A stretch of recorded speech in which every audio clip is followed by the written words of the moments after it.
For Black History Month, I propose to all black people in the world. Now we come to the UK Black History Month, and when we come to the US Black History Month, we do the same thing. It doesn't matter. And if others are gonna have other months, other Black History Months in other months, we just keep on repeating the same process. Anyway, what I propose is the public reading of books, selected books, so that we're all on the same page. Okay, so on my website you can see what books that I have selected. There's one about the civilization, origin of civilization with the Dogon, origin of civilization with Sheikh Anta Diop with the Egyptians, and then there is the culture of the Kikuyu by Jomo Kenyatta facing Mount Kenya.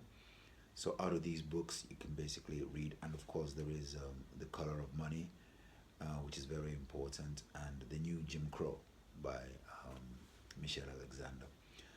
And reading out of these books puts us on the page where we are today and also history and where we want to go in the future as black people. So the public reading of these chapters in public spaces, libraries where people come and gather to hear somebody read, somebody who's got a good reading voice, cafes, local radio station, restaurants, everywhere, no limit. It doesn't have to be black, just any public space, and doesn't necessarily have to be only attended by black people, white people too, because they need to know what page we're on and what's really happening. Indian people and other people, Chinese people as well, but the issue is those books. And the celebration of four selected celebrities, and the ones that I have picked really have, they're worth remembering for the impact they've had on certain dynamics in socioeconomics, whether it be the cultural, literal ones, or intellectual. You know, that's what I propose for Black History Month, and I will definitely send this to our people in London for the upcoming Black History Month.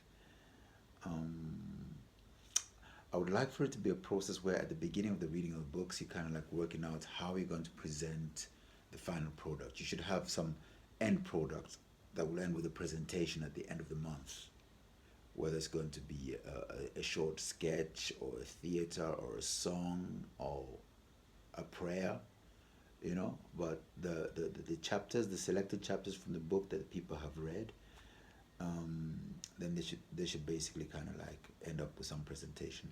And we will also need to make sure that we don't overlap on the chapters, so we can divide the chapters to different groups across the country, so that each chapter is covered by a different group, and people can choose which chapter what they really want to be part of and read part of, and really, so that at the end of the day it is different presentations from different parts of the country. And of course there will probably more venues than chapters, so they will overlap like that, but we'd like to spread out the chapters in a book in such a way that that we cover the entire message of the book, and different people cover different parts of the book.